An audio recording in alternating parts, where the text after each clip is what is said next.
د جماعت اسلامي مرکزی امیر سینیټر سراج الحق په سواړی بازار کې د اوبو د فلټریشن پلانټ پرانسته وکړه.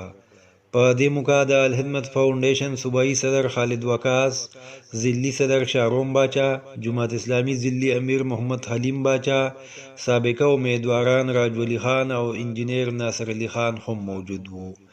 د الخدمت فاونډیشن دغه فلټریشن پلانټ په 2 روپۍ خلکو ته صفا اوبه ورکوي. تقریب ته د خطاب په وخت سینیټر سراج الحق او نور مقررینو وویل چې اولس ته صفا اوبه او نور بنیادي سهولیات ورکول د حکومت ذمہواري ده، خو له حکومت په دغه کې ناکامه دی.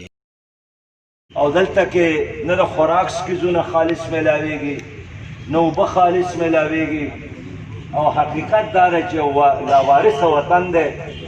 هغې زیاته کړه چې د پاکستان ډیر خلک د صفا اوبو نه محرومه دي چې له وجې یې ډېرې بیمارۍ عامې دي.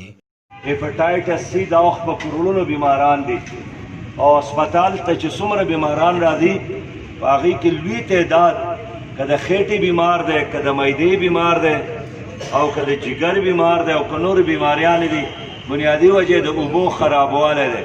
مقررینو وویل چې حکومت هر وخت د ایشین بینک او نور ادارو نه د صفا اوبو په نوم چندې او قرضې اخلي، خو ولې دغه پیسې د عام ولس په ځای ذاتي اکاونټونو ته پاکستان حکومت بار بار د ایشین بینک نه، د ورلډ بینک نه په دې نوم پیسې واغستې چې موږ خپلو خلکو ته پاکې اوبه ورکوو، خو هغه ټولې پیسې غبن شي، د کرپشن او هغه د غلا او هغه د خلکو ذاتي اکاونټ ته لاړې شي.